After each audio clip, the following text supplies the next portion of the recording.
It is called horrorcore rap, and the controversy over the music is only making it more mainstream. A 20-year-old horrorcore fan known as Psycho Sam.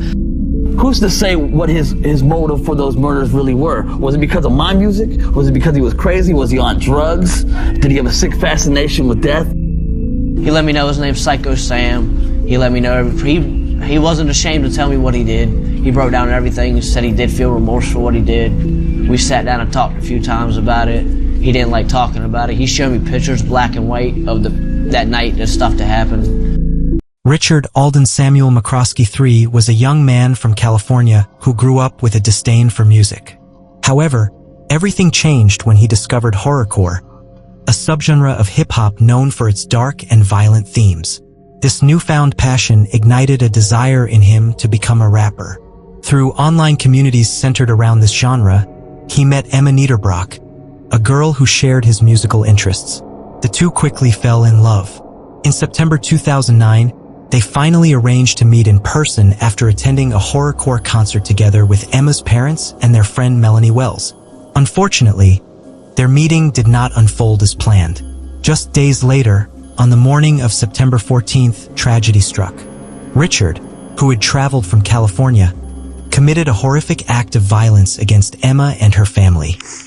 Alright, so I'm making this video because, or if anybody finds this, I really don't know what I'm trying to say, and I'm breathtaking at what I've done, and I apologize. I know I'm gonna pay for my consequences. You know, I wish that I could have not done this, but I just lost my mind. I snapped, and I did what I did, and I gotta pay for it now. My consequences. I'm like all shaky and stuff, but like, to anybody that finds this, tell my parents that like I love them, and I'm very sorry for doing this, and there's nothing really else to say. To everybody that is probably gonna hate me for this, I'm sorry, and I had to do it. My mind just snapped. I couldn't control it anymore. Richard Samuel McCroy was born in Castro Valley, California, to his parents, with a sister named Emily and a brother named Eric. Growing up, Samuel felt like an outcast. He was bullied a lot in school, mostly because of his weight and bright red hair. Whenever he faced bullying, he didn't fight back. Fear kept him silent. He never stood up to his tormentors. As the bullying continued, it became so overwhelming that he had to transfer to 2 different high schools. Eventually, it got so bad that he decided to drop out. But even after leaving school, Richard didn't just sit around feeling sorry for himself. Instead, he found a new passion in graphic design, making websites and coding. This became his way of earning some extra money. During this time, he also tried to kickstart his music career in a genre called horrorcore rap. Horrorcore is a subgenre of hip-hop that uses scary themes and lyrics inspired by slasher films. Richard worked hard on his music, hoping it would bring him the recognition he longed for. This style of music, as described by Masterclass, dives into dark themes like death, violence, and horror films. It also touches on topics such as Satan worship and human sacrifice. Horrorcore lyrics often evoke fear and dread, making it a unique corner of hip-hop that many people don't know about. Those who knew Richard described him as kind and intelligent, but also very quiet. He rarely spoke unless someone talked to him first. Yet online, he transformed into a different person. As a horrorcore rapper, he shared his creative side with the world. His posts were filled with fantasies about horror scenes and murder, showcasing his love for the genre. Richard often expressed his feelings in his songs with heartfelt messages. "Oh baby, this is for you, my Emma, my red. I love you, baby," he would sing. His music was a mix of affection and dark imagery, reflecting the duality of his personality. In videos he shared, his room was decorated with horrorcore artwork and posters of his favorite bands, creating an atmosphere that felt both inviting and eerie. Online, Richard went by the name Psycho. He embraced this persona fully, allowing him to explore the darker aspects of his imagination while connecting with others who shared his interests. He often went by the screen name Little Demon Dog, a name that hinted at his unhealthy obsession with a notorious figure known as David Berkowitz, or the Son of Sam. For those unfamiliar, The son of Sam was a young man from New York who, between 1976 and 1977, committed a series of 8 shootings, resulting in 6 tragic deaths. When David was finally caught, he claimed that a demon in the form of a black dog, belonging to his neighbor named Sam, had instructed him to carry out these horrific acts. This chilling story captivated Richard, who became fixated on Berkowitz's beliefs. Ironically, Berkowitz's middle name was Richard, which only deepened Richard's obsession.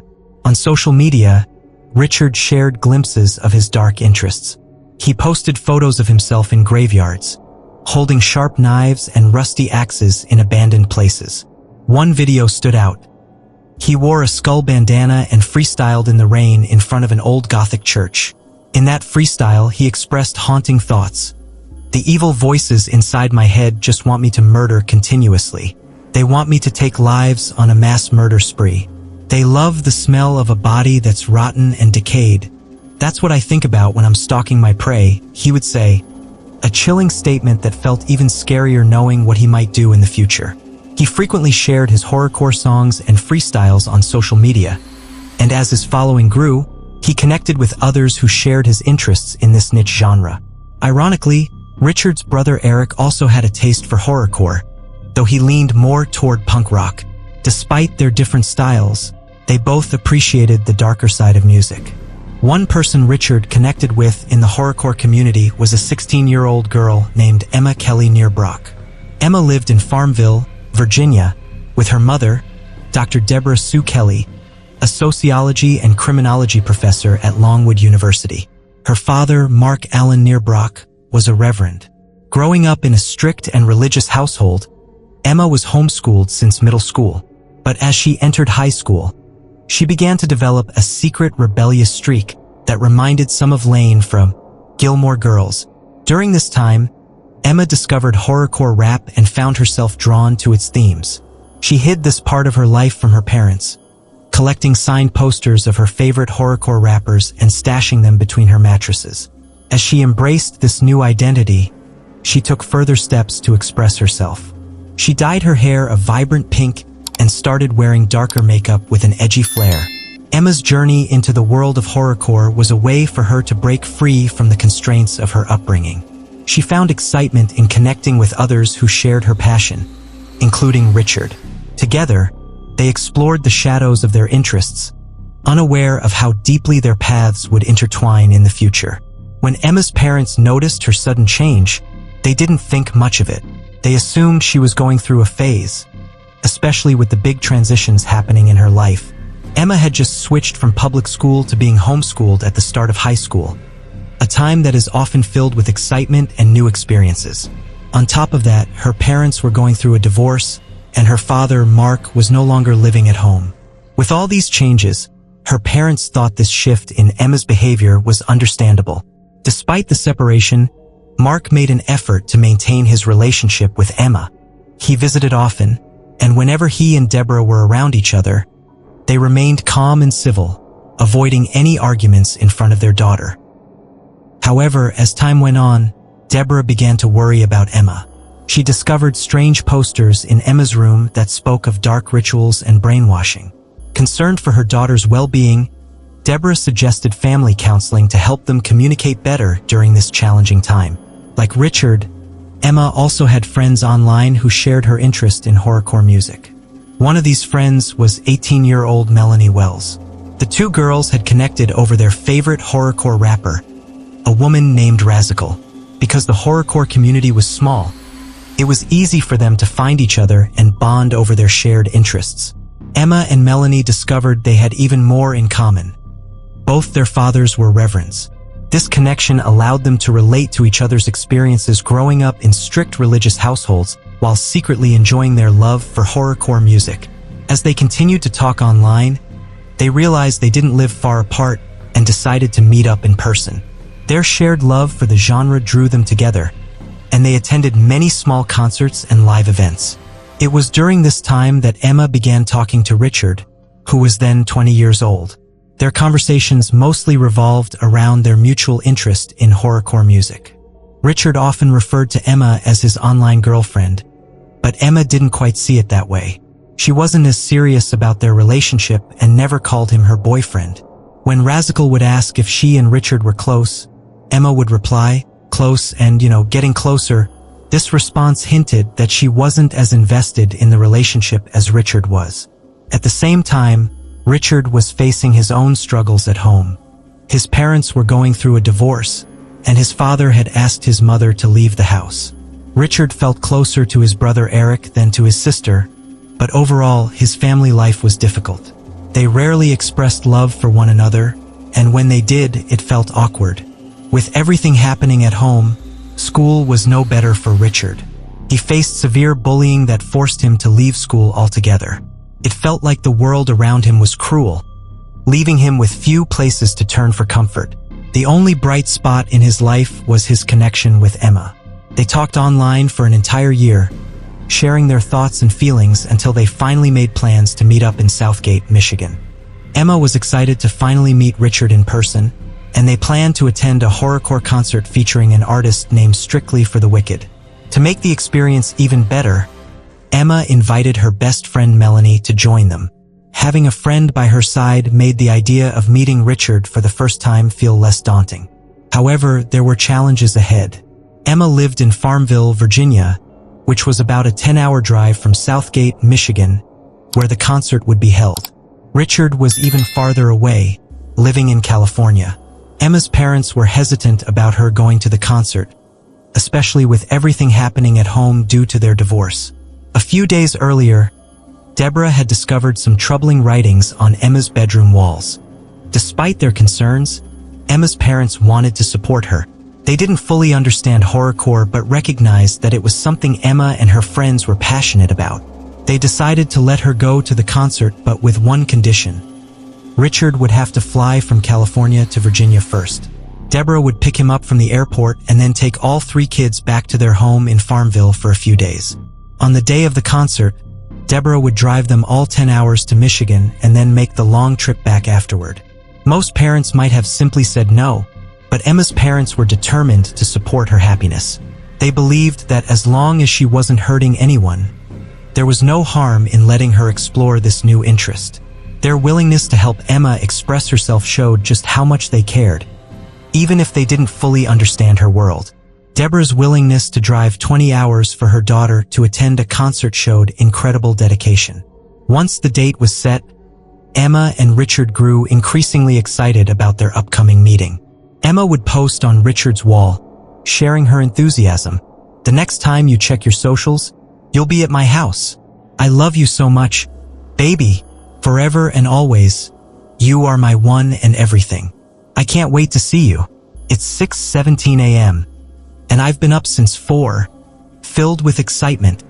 As the day approached, Emma continued to express her eagerness. On the morning Richard was to arrive, she wrote, "I leave to pick you up in 5 hours. Gee, my insides feel all squishy." September 7th finally arrived, and Richard flew from California to Virginia. Deborah and Emma eagerly awaited his arrival at the airport. However, meeting an online friend for the first time can be unpredictable. For many, it's a hit or miss experience. Emma had heard stories of awkward encounters where the vibe felt completely different in person compared to online. When she finally met Richard face to face, she found herself taken aback by his shy demeanor. He didn't say much at all, and she felt surprised by how different he looked from his pictures. Despite the initial awkwardness, Emma hoped that their connection would grow stronger as they spent time together. She wanted to believe that this meeting would be the start of something special, even if it didn't begin exactly as she had imagined. On September 12th, Richard was spending his 5th day at Emma's house. That day, Emma, Richard, and Melanie set off for the concert. It was a long 10-hour drive, but Emma's parents were dedicated to keeping their daughter safe while supporting her interests. Emma's dad even joined them for the trip.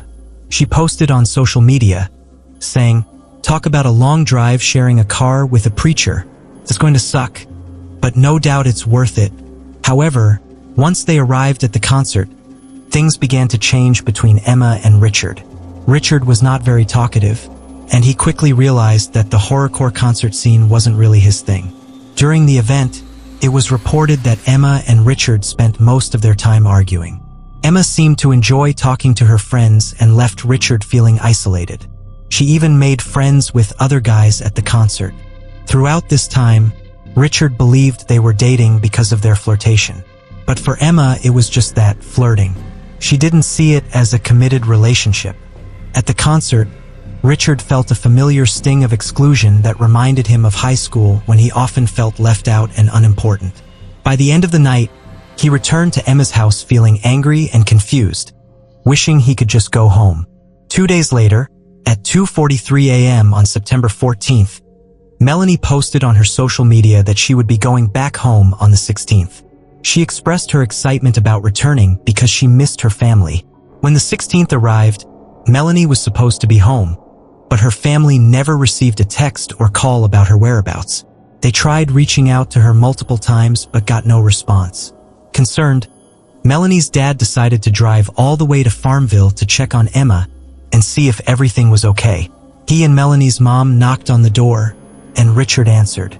He informed them that Melanie, Emma, and Emma's mom, Deborah, had gone to the mall for a few hours.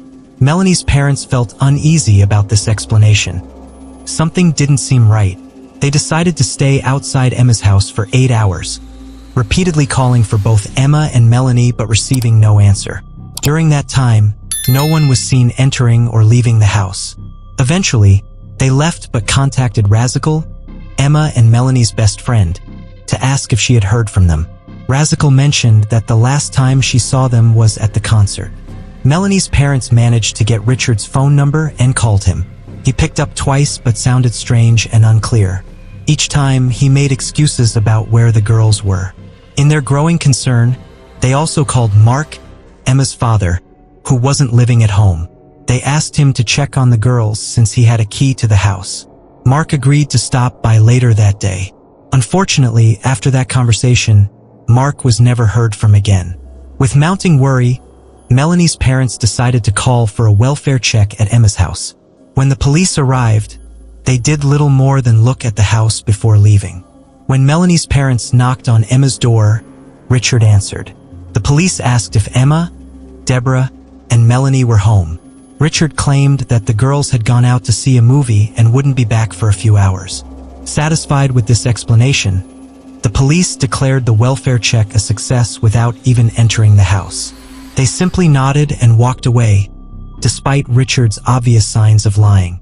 He was over-explaining his story, which often indicates deceit. He told the officers an elaborate tale about how the girls' car had broken down on the highway the day before and that they had needed a tow truck. He added that their phones were dead, spinning a narrative that the police hadn't even asked for. As hours passed, Melanie's mom grew increasingly worried. She still hadn't heard from her daughter and sensed that something was very wrong. Later that night, she called the police again, insisting on another welfare check and requesting to go inside the house to ensure everything was okay. Once more, they arrived at Emma's home only to be met by Richard, who repeated that the girls were at the mall. Again, the police left without further investigation. Feeling desperate, Melanie's mom called Emma's household and spoke to Richard directly. When she asked to speak with someone else, Richard replied, "They can't come to the phone right now." The next day, on September 27th, Richard contacted his own family to tell them he would be staying in Virginia for a few extra days. He asked how they were doing and chatted with his sister. Just before hanging up, he said softly, "I love you guys." Richard grew up in a family where the words, "I love you," were never spoken. So, when he told his sister he loved her during their phone call, she sensed that something was very wrong. Shortly after this conversation, Richard made a strange decision. He called the police on himself. He claimed he wanted officers to come to the house because he heard weird noises coming from the basement and wasn't sure if it was his dog. The phone call was odd from the start. "Hey, can I have a police unit come by my house? I keep hearing sounds in the basement, and I'm scared to check what it is," Richard said nervously. The dispatcher asked what kind of sounds he was hearing. "Just noises, like something moving around down there. I think it's the dog, but I'm not sure." Richard continued, "We have 2 dogs, but one of them is upstairs. I just put them there, and the other one might be down in the basement. When asked for his name, he hesitated and said, "Sam," explaining that he was staying at his girlfriend's house. The dispatcher assured him that someone would come by. When the police arrived, they went inside the house and checked the basement but found nothing unusual. They left without any further action. However, the following day, neighbors began to call the police again. They reported a putrid smell coming from Emma's house next door, comparing it to the stench of expired food left in the garbage. The police response during this entire situation was frustrating. They had been in the house just a day before, and if the neighbors were now reporting such a foul odor, they surely must have noticed it too during their earlier visit. Additionally, there were no missing persons reports filed for either of the two minors or for Deborah, who had failed to show up for her shift at work. The lack of action raised serious questions about how the situation was being handled and what might truly be happening inside that house. The very next day, Melanie's mother called the police again, expressing her concern that she hadn't seen her daughter in 2 days. On that same day, Melanie's father sat outside Emma's house for another 8 hours, but once again, he didn't see anyone enter or exit the home.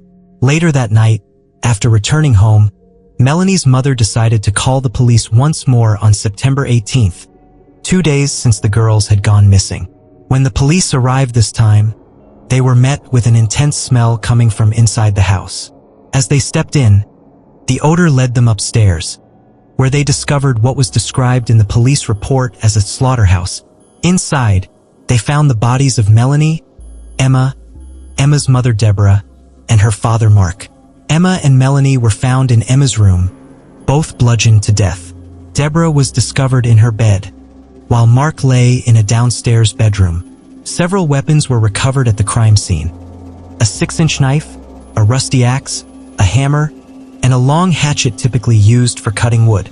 During the autopsy, it was determined that all 4 victims had no defensive wounds and had been killed by blunt force trauma.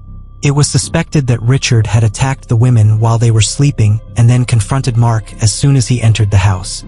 As the police investigated the gruesome scene, they noticed Richard was nowhere to be found.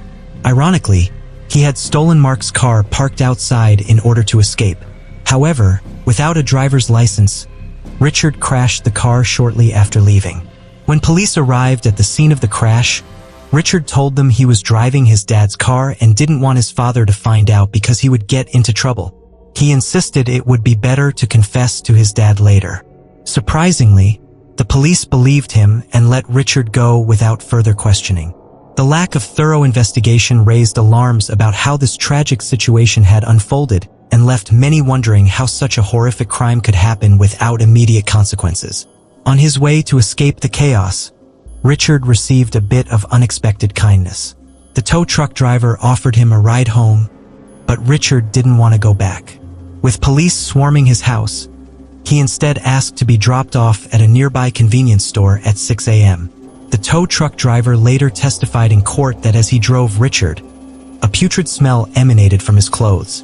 It was so overpowering that the driver visibly heaved twice and had to roll down the windows, sticking his head out to get some fresh air. He remarked in court, "He stunk like the devil." The driver also noticed red marks on Richard's neck and, when asked about them, Richard claimed they were hickeys from his girlfriend. He then went on to over-explain that the car he had been driving wasn't even his. It belonged to his girlfriend's dad. Once dropped off at the convenience store, Richard called a cab to take him to Richmond International Airport. Ironically, while en route, the cab driver was pulled over for speeding. As the officer dealt with the situation, Richard told the driver he would step outside for a cigarette. He got out of the car and lit up, and the police officer didn't notice him at all. Although that specific officer was unaware of Richard's identity, multiple officers were still back at the crime scene investigating. Meanwhile, the police received a phone call from Razical's boyfriend, Andreas. He informed them that one of Richard's friends had reached out to him, mentioning a strange conversation he had with Richard just days before. Richard had been making jokes about having killed someone, or even a couple of people. His friend, however, didn't find it funny at all. He felt a chill run down his spine and decided to talk to Andreas about it. Richard had mutual friends with Razical and her boyfriend, as the horrorcore group they were part of was quite small, often communicating in one big group chat. Once Andreas shared this conversation with others, it became clear that Richard was likely the murderer of 4 people. If he was trying to flee, he would either be at a bus station, a train station, or an airport. That's exactly where the police found him. When officers arrived at Richmond International Airport, they discovered Richard sleeping in the baggage claim area. In a twist of fate, Richard had left behind a piece of paper in the car he had crashed that read, Richmond Airport, Terminal 200, which indicated exactly where he was headed. Unfortunately for Richard, when he was taken in for questioning, he immediately asked for a lawyer. However, the police were able to seize his clothing, which they described as caked in gore, suggesting he hadn't changed or showered since the crime. Over time, Richard began to open up about the murders. He mentioned that he used a wooden chopping axe because he thought it would be less painful for the victims. Despite his claims, DNA evidence was found on the hammer, axe, and knife, indicating that he had used all these weapons against the victims. He also confessed that before committing the crime, he had consumed a significant amount of alcohol, smoked weed, and taken painkillers. As the investigation unfolded, it became increasingly evident that Richard's actions were not just impulsive but deeply troubling. The details of his confessions painted a chilling picture of the events that had transpired in that house just days before. When the police entered the home, they quickly realized that Mark had most likely been murdered in the living room. They found a significant dent in the floor near the front door, indicating that Richard had struck Mark in the head as soon as he walked in. The violence of the attack was so intense that it left a mark on the floor. As I reflected on this case, I connected some important dots. Earlier, I had questioned whether the police had actually gone inside the house during their initial welfare check. This new evidence suggests they may not have. If they had entered, they would have not only noticed the smell of death but also seen the large dent in the floor and the blood still present in the living room when they discovered the bodies. The absence of these details raises serious concerns about their investigation. When police arrived at the crime scene, they didn't find Mark in the living room as expected. Instead, he was located in a downstairs bedroom. When questioned about why he moved Mark's body, Richard claimed he did so shortly after the police's first welfare check. Initially, Richard pleaded not guilty to the charges against him. However, if he maintained that plea, he risked facing the death penalty. A year later, he changed his plea to guilty on 2 counts of capital murder and 2 counts of first-degree murder. His defense team argued that Richard had shown remorse for his actions, claiming he felt terrible about what happened and even contemplated taking his own life during that time. They insisted that while Richard spent those 2 days with the bodies in the house, he expressed significant guilt and distress over his actions. This narrative added another layer to an already tragic story, leaving many to wonder how someone could commit such horrific acts and then grapple with their consequences. Despite Richard's claims of remorse, it was clear he had not felt enough to turn himself in to the police. There were numerous witness statements from Melanie's mother, the tow truck driver, and even the cab driver that painted a troubling picture of his mindset. During the cab ride, Richard told the driver he was having girl troubles. He explained that he and his girlfriend had gone to a concert where he saw her talking to several guys, which made him uncomfortable. Later that night, he discovered a text message on her phone from one of those guys saying he was in love with her. This revelation filled Richard with anger, and he chose not to speak to her on the way home, claiming he didn't want to start an argument. Instead of addressing his feelings, Richard said he decided to wait until she fell asleep before walking to a convenience store for some fresh air. This decision was perplexing. Even in that moment, Richard knew what the right choice was. He understood that walking away was the better option, yet he chose violence instead. The cab driver described Richard as polite and friendly, noting how passionately he spoke about Emma as if he were deeply in love with her. What the driver didn't realize was that Emma had already been dead for 2 days at that point. Ultimately, Richard pleaded guilty and received 4 life sentences in prison without the possibility of parole. He waived his right to appeal as part of his plea deal. As Richard walked into the courthouse, reporters crowded outside. When one asked him why he committed the murders, he simply replied, "Jesus told me to do it."